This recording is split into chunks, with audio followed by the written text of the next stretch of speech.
the story we are unearthing today is, it's really a cornerstone of American culture and a decades-long true crime mystery. We're talking about the murder of Tupac Shakur. Mm-hmm. He was only 25 years old when this happened. Mm-hmm. A colossal talent whose life was just violently and prematurely cut short.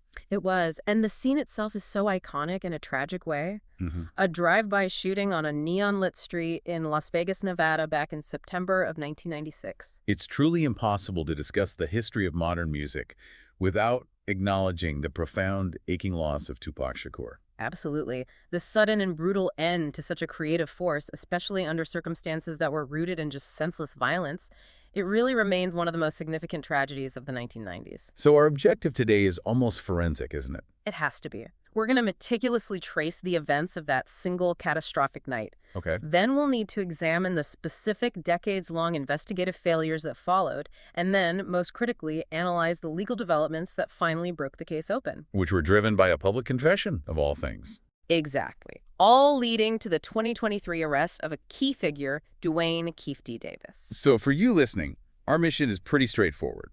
We're going to extract the essential facts from, well, a whole stack of sources. Police reports, investigative journalism, legal indictments, you name it. And from all that, build a single cohesive timeline. We're connecting these seemingly disparate events, a brawl in a casino lobby, A stalled police investigation. and then a grand jury indictment 27 years later to finally understand how this case moved from completely cold to active. And to set this entire scene, we have to recognize the unique environment of the mid-1990s. Right. The backdrop was defined by this intense friction in the music industry. You had the famous, or maybe infamous, East Coast-West Coast hip-hop rivalry. That was the big picture, but the immediate cause was something else. It was much more granular. While that industry tension was certainly present and, frankly, toxic, the immediate catalyst for this specific crime was rooted deeply in long-standing street gang rivalries. Rivalries imported straight from Compton, California, and then just exploding onto the Las Vegas Strip. And we must express our sympathy here for the loss of a life under such violent circumstances. It's a tragedy, first and foremost. Absolutely. So let's begin with the non-negotiable facts. This occurred late on September 7, 1996. The time was approximately 11:20 p.m. Pacific Daylight Time. And the location was an area known as Paradise, Nevada.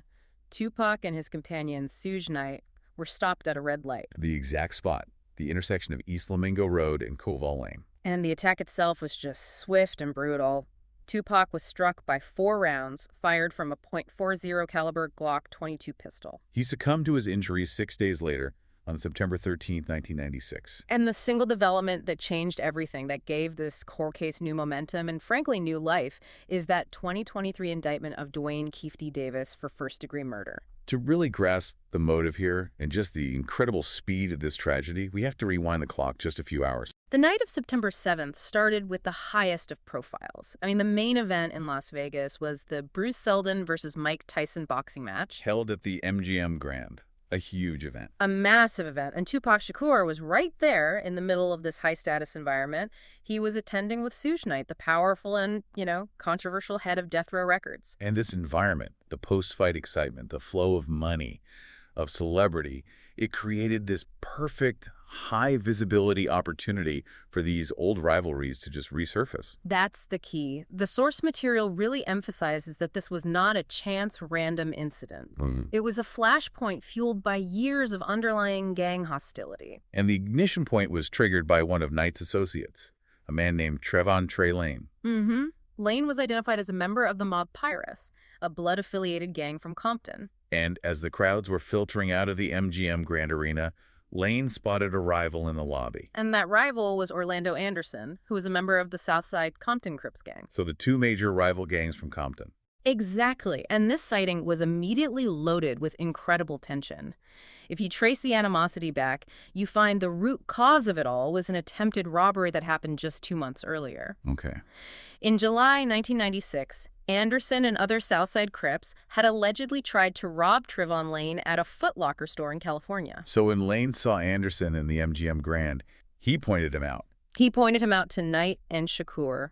And this is where the narrative shifts dramatically. Because Tupac Shakur, a global superstar, chose to insert himself directly into this local gang conflict. He did.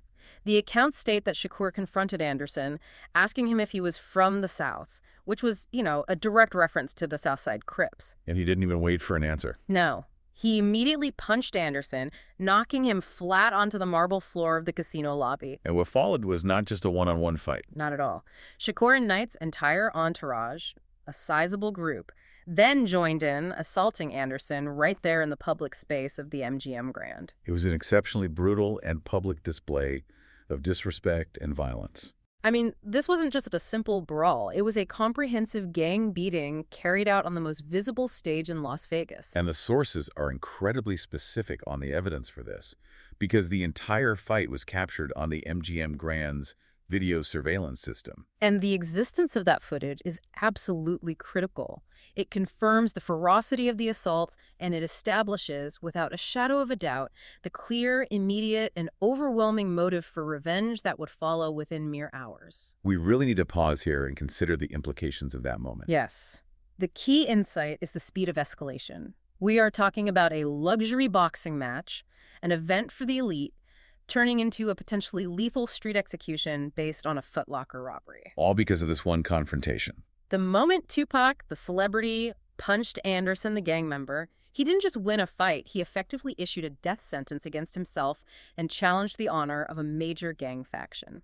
That connection, from a Compton street beef to a Vegas celebrity brawl, that is the entire engine of this case. Yes, it is. So the brawl was eventually broken up by hotel security. Shakur quickly returned to his hotel, the Luxor, Las Vegas. He spoke to his girlfriend, Keita Jones, about the fight. He changed clothes, got into Knight's brand new black 1996 BMW 750 IL, and they departed.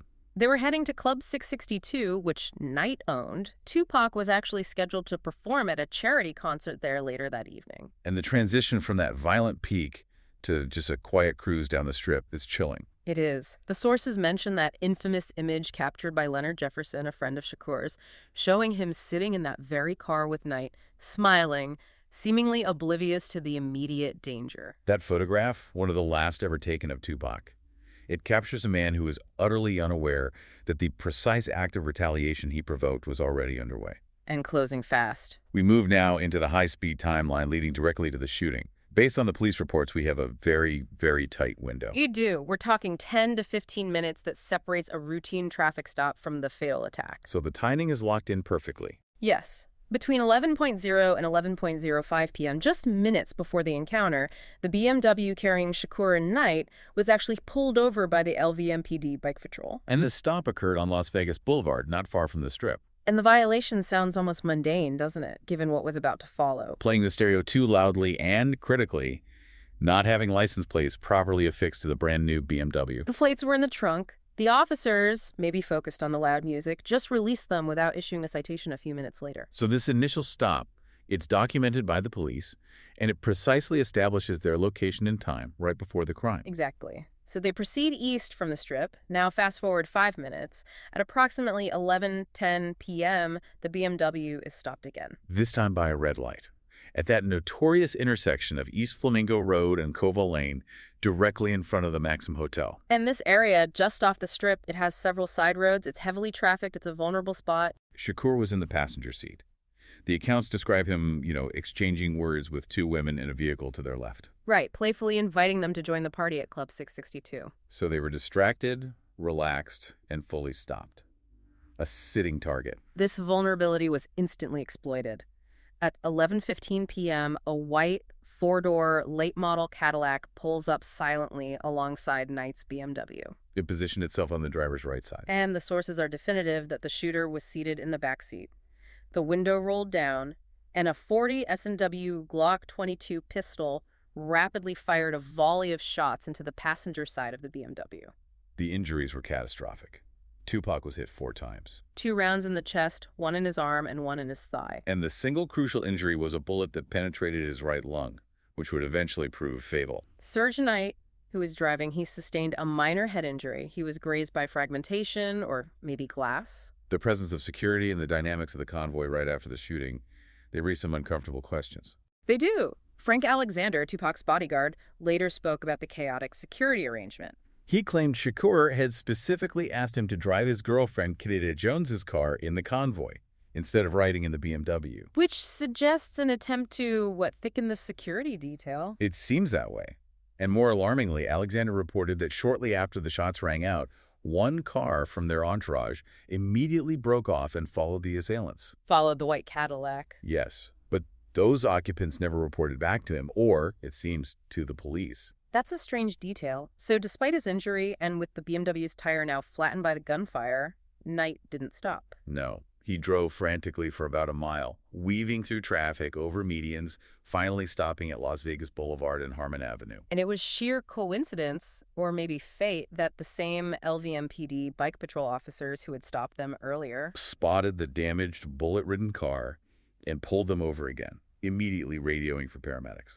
At the University Medical Center of Southern Nevada, the scene was just one of extreme panic and urgency. Reports from the time really capture the intensity.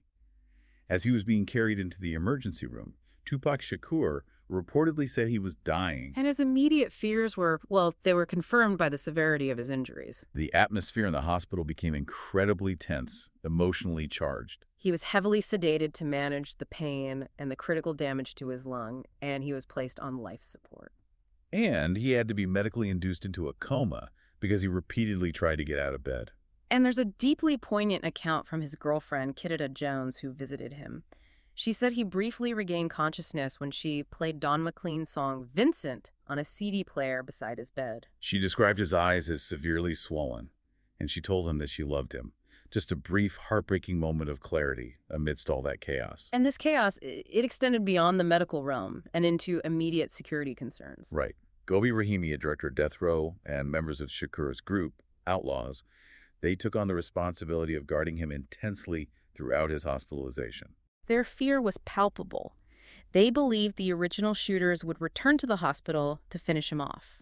And Rahimi claimed he received news from a Death Row employee that the shooters had actually culled the record label and issued more threats against Shakur.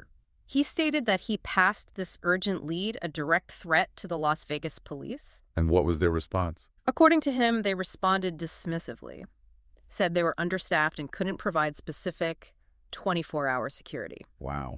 This lack of perceived support, it immediately frayed the relationship between the entourage and the investigators. It set a tone of distrust from the very beginning. 6 agonizing days separated the moment the bullet struck the BMW and Tupac's death. On Friday, September 13th, 1996, while in the critical care unit, Shakur died. The official cause was respiratory failure, which led directly to cardiac arrest. This followed the surgical removal of his right lung in a desperate attempt to stop internal hemorrhaging. Doctors attempted multiple resuscitation efforts, but the damage was just irreversible. It was his mother, Afeni Shakur, who was forced to make that heart-wrenching, ultimate decision to cease medical treatment. He was pronounced dead at 4:23 p.m. And following his death, the investigation immediately became bogged down in silence and confusion. Starting with a deeply contradictory account regarding his final words. Right. In 2014, years later, a police officer came forward and claimed that Shakur refused to state who shot him. The officer claimed he asked directly, "Do you see the people who shot you?" And he claimed Tupac responded with a forceful profanity directed at him, and that those were his final words. But what's crucial for our purposes is that this specific claim lacks any substantive corroboration. Not at all. The sources point out that neither the paramedics nor any other officers documented at the scene. Nor Suge Knight, nor Frank Alexander, all of whom were there at various points right after the shooting. None of them reported hearing Shakur utter those specific words. It stands as an isolated, unconfirmed anecdote within a highly documented tragedy. And the immediate investigation, regardless of that anecdote, it faced massive structural obstacles. The primary one being a deep and corrosive lack of cooperation from the victim's inner circle. Starting with Suge Knight, the only other person in the direct line of fire. He was released from the hospital just one day after the shooting, but he waited. He waited until September 11th, 4 days later, to finally speak to investigators. And when he finally did speak, his statement was completely useless to the investigation. He claimed he simply heard something, but saw nothing that night. I mean, given that the shots were fired from a car directly next to his while he was driving, the police found this statement to be either non-credible or just deliberately misleading. A police spokesman at the time was blunt. He deemed Knight's statement unhelpful to their efforts. And that lack of cooperation wasn't confined to Knight. Street Kevin Manning, the officer heading the initial investigation, reported immediately that his officers did not receive a whole lot of cooperation from Shakur's entire entourage. There was an intense distrust of law enforcement rooted in those gang rivalries and the culture of silence, the street code, that prevented any immediate leads from developing. The silence was deafening. It paralyzed the investigation almost from day one. EDI. Mina, the Outlaws group, even claimed years later that law enforcement knew what happened almost immediately, but simply failed to act on the information they had. So this combination, an uncooperative entourage and immediate leads going cold, it led to the case stalling almost instantly. By September 1997, exactly 1 year later, Street Manning publicly told the Las Vegas Sun that Shakur's murder may never be solved. He directly attributed this failure to the investigation slowing early on, noting that few new clues ever surfaced and key witnesses just clammed up. So the case, which should have been a high priority, was effectively classified as a standstill. The fact that the case sat cold for decades, it necessitated a long, painful interrogation into what exactly went wrong during that critical first 48 hours. Yeah, the sources detail significant investigative failures and faltering leads that, if they were handled differently, might have solved the case back in 1996. And one of the most important critiques of that initial investigation came in 2002. Right, from the Los Angeles Times. They published a massive two-part investigative report by Chuck Phillips called Who Killed Tupac Shakur? And this report became absolutely foundational for understanding the failure of the Poe. Phillips' year-long investigation, it strongly reinforced the central theory, which we discussed earlier. That the shooting was carried out by the Southside Crips from Compton as direct revenge for the brutal and public beating Orlando Anderson endured hours earlier at the MGM Grand. So it solidified the motive as immediate gang retaliation, not some sophisticated, high-level professional hit. Exactly. And critically, Phillips's report went further than just confirming the motive and the perpetrators. He named Orlando Anderson as the individual who fired the fatal shots. Yes. But the second article was a searing assessment of the police probe. It provided a detailed list of police mismanagement errors that allowed the case to stall and grow cold. Let's go through these errors because they're crucial to understanding the decades of stagnation. Phillips identified 3 key fatal mistakes made by the Las Vegas police. First, despite having video evidence of a brutal assault, they failed to prioritize or even truly acknowledge the MGM Grand fight as the primary immediate motive for the shooting. They treated the gang rivalry as secondary information. Second, and this is truly devastating in hindsight, the police failed to aggressively follow up with a crucial eyewitness from Shakur's own entourage. An eyewitness who claimed he could likely identify one or more of the assailants. And the sources emphasized that this key witness was subsequently killed before police could secure a formal interview or a photo lineup identification. And third, the police failed to follow up immediately on a very specific witness lead regarding a white Cadillac matching the exact description of the getaway car. This delay allowed a critical piece of physical evidence, the vehicle, to just vanish from the immediate vicinity. This brings us to the tragic figure of Yaqui Gaddafi. He was the essential but ultimately lost witness. Gaddafi, whose real name was Yafiu Fula, was a member of the Outlaws. And he was sitting in the car immediately behind Shakur and Knight when the attack happened. He literally saw the entire shooting unfold. But Gaddafi was caught between two pressures: the police demanding cooperation and the street code demanding silence. He initially refused to cooperate with the LVMPD. He left Las Vegas almost immediately after Tupac's death, traveling first to Atlanta and LA before moving across the country to Irvington, New Jersey. Meanwhile, Compton investigators, having identified the Southside Crips as the likely shooters, they assembled mugshots, including a photo of Orlando Anderson. And they hand-delivered them to Las Vegas detectives. This transfer of information was a major opportunity. But the follow-through was just non-existent. Squeak Manning's account suggests that detectives contacted Gaddafi's lawyer to try and set up a meeting so the key witness could be shown the pictures. But the sources note that those calls were reportedly not returned. And the most heartbreaking detail is that the officers did not then actively try to locate or track down Gaddafi in New Jersey, despite knowing his critical importance. The consequence was catastrophic. Yaqui Gaddafi was fatally shot in Irvington, New Jersey, just 2 months later. In November 1996, in an unrelated domestic dispute.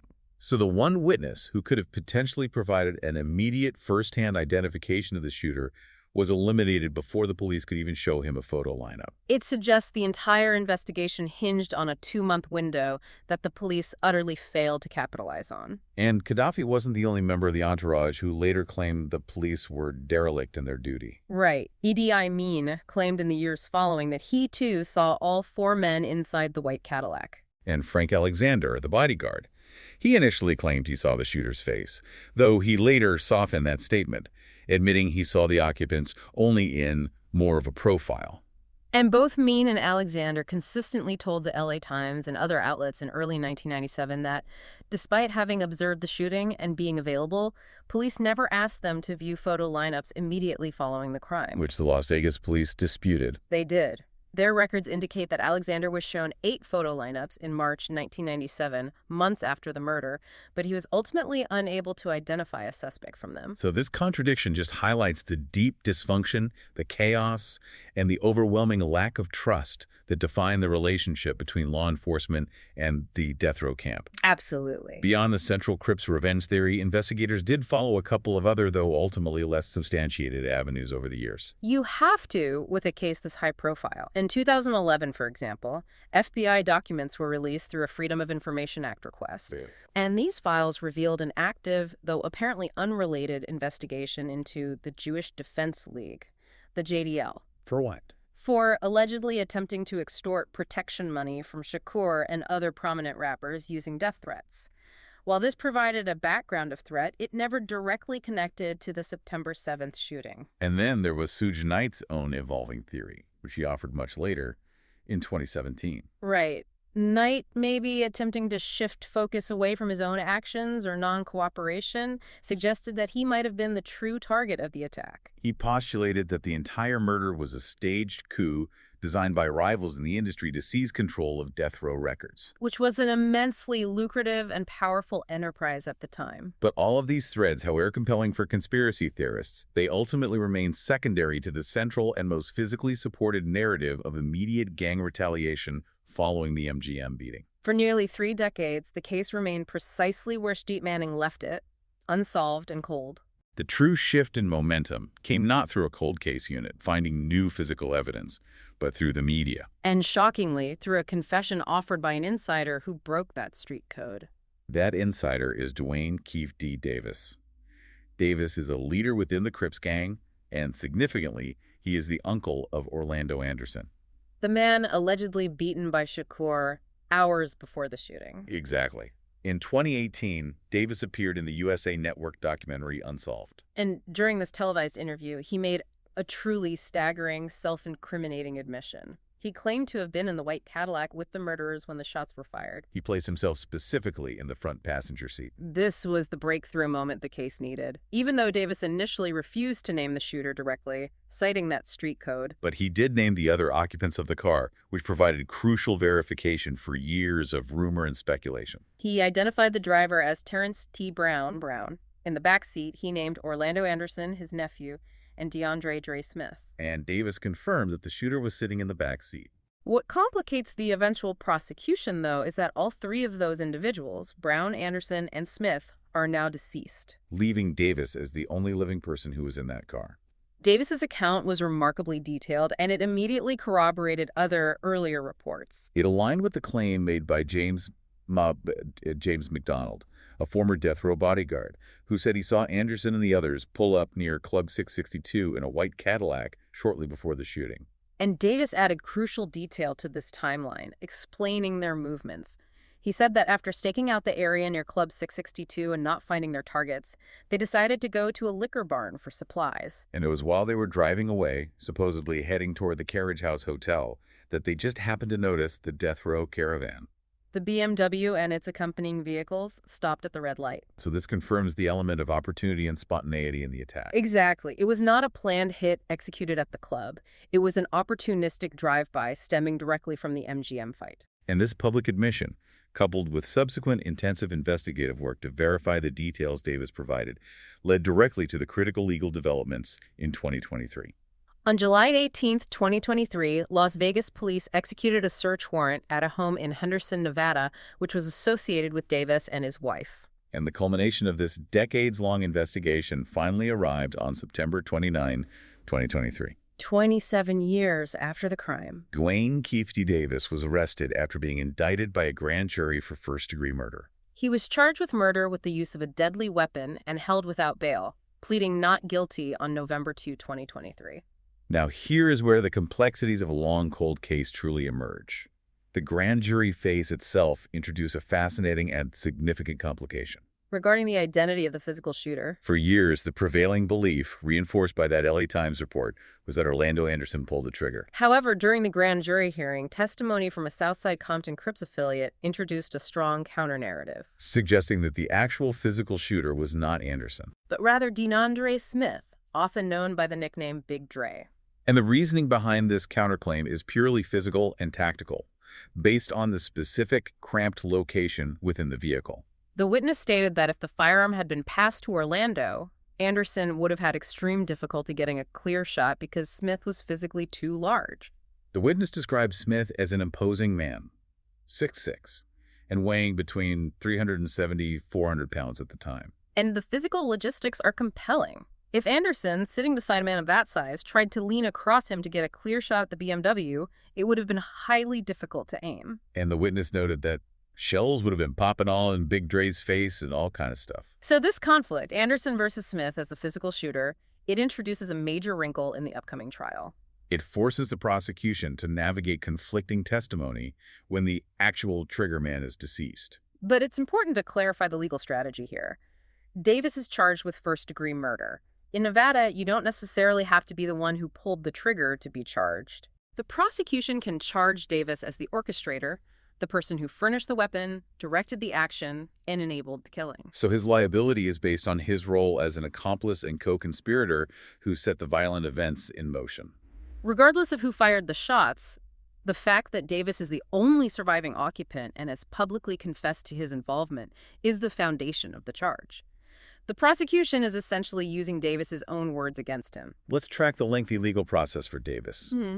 The reality of a high-profile trial involving decades-old evidence is, well, it's delay. The trial has been postponed multiple times. It was initially set for June 2024, then moved to November 2024. And it is now currently set to begin on February 9, 2026. And although Davis was granted a significant bail package, $750,000, along with house arrest in January 2024, he has remained incarcerated at the Clark County Detention Center, unable to meet the bond conditions. And further demonstrating the complexity of this case, he changed defense attorneys in August 2025. Which is typical as defense strategies evolve to address the mountain of information and the nature of the primary evidence, which is, essentially, the defendant's own public statements. We should also address a completely separate but legally relevant matter involving Davis that played out while he awaited trial. In April 2025, a jury convicted him in an unrelated case stemming from a jailhouse fight. Specifically, one count of battery by a prisoner and one count of challenges to fight. He was denied a request for a new trial in July 2025. And then in September 2025, Davis was sentenced to a term of 16 to 40 months in prison for that conviction. Though he received credit for time already served. Exactly. While this is entirely separate from the murder charge, the conviction, and subsequent sentencing, it underscores his complex and precarious current legal status, leading into the much-anticipated 2026 murder trial. As this complex case finally inches toward a courtroom conclusion, the various, sometimes outlandish, theories and the long-standing speculation that surrounded this crime for decades, they haven't simply vanished. No, they still exist as historical context, particularly the focus on the East Coast-West Coast hip-hop tensions. And specifically, there has always been a powerful, persistent stream of speculation linking the murder to Sean Diddy Combs, the founder of Tupac's rival label, Bad Boy Records. Even with the arrest of Dwayne Davis, the source material notes that this specific speculation, which was so prevalent in the 90s, it persists today and continues to influence the peripheral legal landscape.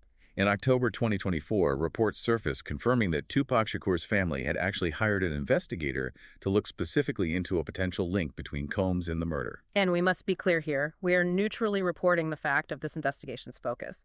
This represents a continued, multifaceted effort by the family to seek comprehensive justice and investigate every lingering thread. regardless of how primary the Crips' revenge theory appears. Furthermore, also in October 2024, an individual lawsuit brought up Combs' alleged connection to the murder. Our role is strictly to report that this serious allegation suggesting Combs was involved in the murder of Shakur was formally put forward in a legal complaint. It just highlights how these persistent, long-standing narratives, whether based on reality or industry rumor, continue to influence the legal and investigative environment of the case 27 years later. They can't simply be ignored.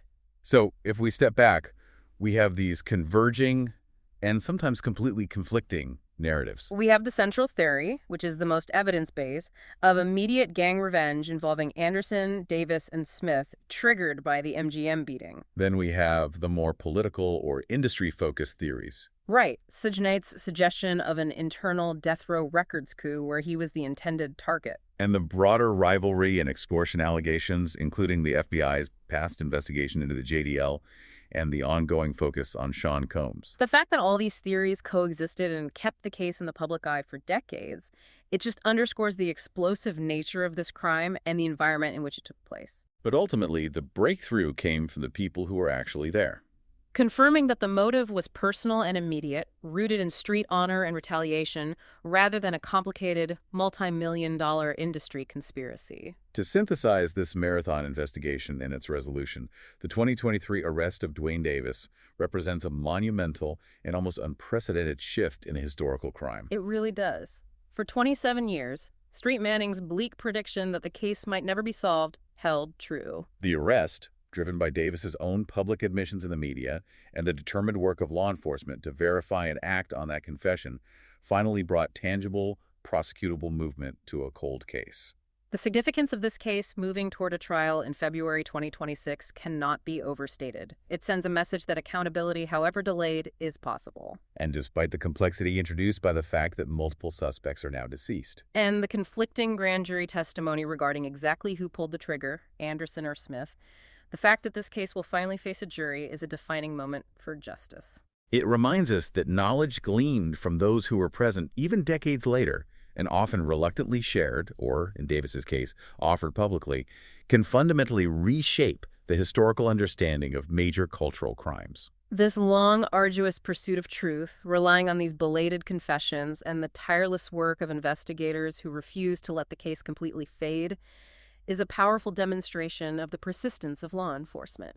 The ultimate question for you, the listener, is to reflect on the nature of justice when it arrives this late. What does it mean to finally confront the past, decades after the event, when the very people who are directly involved are either dead or facing charges based almost entirely on their own words? It forces us to consider the enduring weight of truth and how even the most well-guarded secrets can eventually and dramatically be revealed. It really does. Thanks for listening.